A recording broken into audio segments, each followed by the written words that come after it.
नमस्कार दोस्तों, स्वागत है आप सभी लोगों का सऊदी अरब के आज की दिन भर की तमाम बड़ी खबरों में। आज के इस वीडियो में सऊदी अरब से जुड़ी हुई सारी बड़ी खबरों को एक एक करके जानने वाले हैं। सऊदी अरब से जो पहली बड़ी खबर जो सामने आ रही है वो यहाँ पर उड़ानों को लेकर सामने आ रही है। जो भारतीय भी इस समय भारत में हैं और सऊदी अरब जाना चाहते हैं उनके लिए यहाँ पर लगातार नई नई खबरें सामने आ रही है कि भारत में फ़्लाइटें चालू होने वाली है, रेगुलर अंतर्राष्ट्रीय उड़ानें चालू होने वाली है। बीते कल भी यहाँ पर भारत में शेड्यूल इंटरनेशनल फ़्लाइटों को लेकर पार्लियामेंट में चर्चा हुई है और आपको बता दें कि पार्लियामेंट में स्टैंडिंग कमेटी ने यहाँ पर सजेस्ट किया है कि भारत में शेड्यूल इंटरनेशनल फ़्लाइटें चालू हो। यहाँ पर आपके साथ ये स्क्रीनशॉट शेयर करना चाहेंगे जो कि टाइम्स ऑफ इंडिया ने दिया हुआ है। क्या लिखा है यहाँ पर आप खुद भी देख सकते हैं। यहाँ पर लिखा है the Indian parliamentary standing committee on transport tourism and culture has now suggested that schedule international फ़्लाइटें शुड बी रिज्यूम।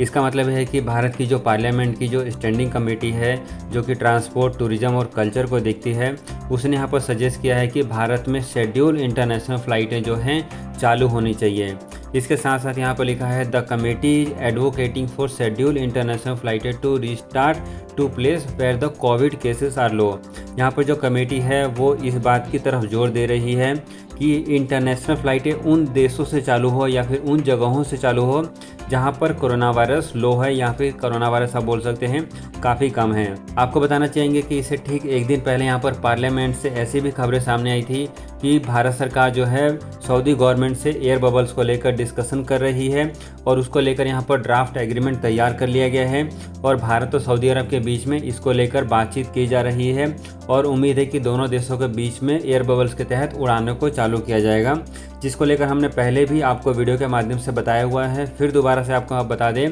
कि भारत सरकार जो है पार्लियामेंट में जाकर यहाँ पर बता रही है कि वो शेड्यूल इंटरनेशनल फ़्लाइटों को चालू करने की पूरी तैयारियां कर रहे हैं। इसके अलावा जो कमेटी है वो भी यहाँ पर सजेस्ट कर रही है। अभी देखना ये रहता है कि भारत सरकार क्या यहाँ पर इस कमेटी की बात मानती है और जो भी ये मीटिंग की जा रही है, जो भी चर्चा हो रही है, क्या इन सब का रिजल्ट निकल कर सामने आता है और क्या सच में भारत में इंटरनेशनल फ़्लाइटें चालू होती हैं या फिर नहीं।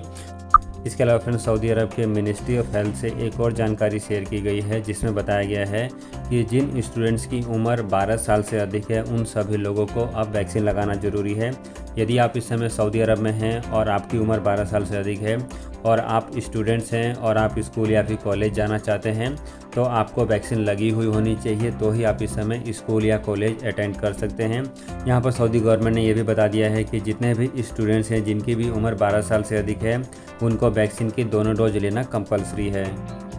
इसके अलावा फ्रेंड्स सऊदी अरब से एक और बड़ी खबर यहाँ पर उम्रा को लेकर आ गई है। इस समय सऊदी अरब में धीरे धीरे कोरोना वायरस के केसेस कम होने शुरू हो गए हैं, जिसके बाद अब यहाँ पर सऊदी गवर्नमेंट का टारगेट है कि अब उम्रा करने वाले लोगों की संख्या को बढ़ाया जाए। इससे पहले उम्रा करने वाले लोगों को काफ़ी लिमिटेड तौर पर पासेस दिए जाते थे और बहुत ही लिमिटेड तौर पर ही लोग सऊदी अरब में उम्रा करने के लिए आ पा रहे थे, लेकिन अब यहाँ पर सऊदी गवर्नमेंट का टारगेट है कि उम्रा करने वाले लोगों की संख्या 2 गुना से 3 गुना की जाए, जिससे कि सऊदी अरब में ट्रैवलर का आना शुरू हो जाए और सऊदी अरब में जो कि अभी तक ट्रैवलिंग पूरी तरीके से बंद था और अगस्त महीने में ही चालू किया गया है उसमें काफ़ी बड़े लेवल पर लोगों का आना शुरू हो जाए। आपको बता दें कि सऊदी अरब ने 1 अगस्त से इंटरनेशनल पैसेंजर्स को सऊदी अरब में आने की अनुमति दे दी है और दुनिया के 49 देशों को इस कैटेगरी में रखा गया है, लेकिन अभी भी बहुत कम लोग ही सऊदी अरब में ट्रैवल करके आ पा रहे हैं, जिस कारण से यहाँ पर सऊदी गवर्नमेंट का टारगेट है कि आगे आने वाले समय में इस रिस्ट्रिक्शन को कम किया जाए, जिससे कि सऊदी अरब में ज़्यादा से ज़्यादा लोग घूमने के लिए आए। इसके अलावा फ्रेंड्स अगली अपडेट यहाँ पर सऊदी अरब से कोरोना वायरस को लेकर आ रही है। पिछले काफ़ी लंबे समय के बाद सऊदी अरब में कोरोना वायरस के केसेस 1000 से कम रिकॉर्ड किए गए हैं। ये आप यहाँ पर सऊदी अरब का कोरोना वायरस का रिपोर्ट कार्ड देख सकते हैं, जहाँ पर पिछले 24 घंटे में केवल 986 ही नए कोरोना वायरस के मामले देखे गए हैं। इसके अलावा कोरोना वायरस से ठीक होने वाले लोगों की संख्या 1055 दर्ज की गई है। सबसे अच्छी बात यह है कि इस समय सऊदी अरब में जो एक्टिव कोरोना वायरस के मामले हैं वो 10,311 तक पहुंच चुके हैं, जो कि काफ़ी अच्छी खबर है।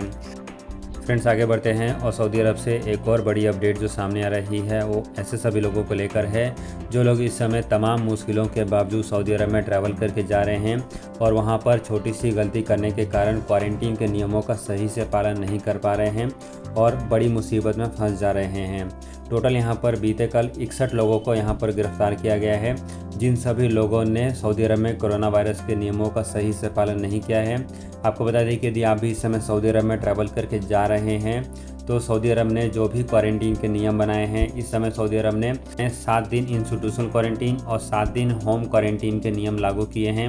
यदि आप इस समय भारत से सऊदी अरब या फिर किसी भी देश से सऊदी अरब जा रहे हैं तो सऊदी सरकार के द्वारा बनाए गए क्वारंटीन के नियमों का सही से पालन करें, क्योंकि यहाँ पर आपसे एक छोटी सी गलती आपके ऊपर 2 लाख सऊदी रियाल का जुर्माना लगा सकती है। इसके अलावा आपके ऊपर 2 साल तक की कैद भी हो सकती है। अगली अपडेट यहाँ पर दुबई को लेकर आ गई है। जैसा कि हमने आपको पहले भी बता दिया था कि दुबई और भारत के बीच में उड़ानें चालू हो गई हैं, लेकिन आपको यह बता दें कि दुबई और भारत के बीच में उड़ानें चालू होने के ठीक एक दिन बाद जो एयरलाइंस कंपनियां हैं उन्होंने अपने टिकटों के दामों को 3 गुना तक बढ़ा दिया है। आपको बताना चाहेंगे कि जो पहले दुबई की फ़्लाइट का किराया 10,000 से लेकर 15,000 के बीच में होता था, अब वहीं यहाँ पर ये फ़्लाइट का किराया आपको 30,000 से लेकर 50,000 के बीच में मिल रहा है।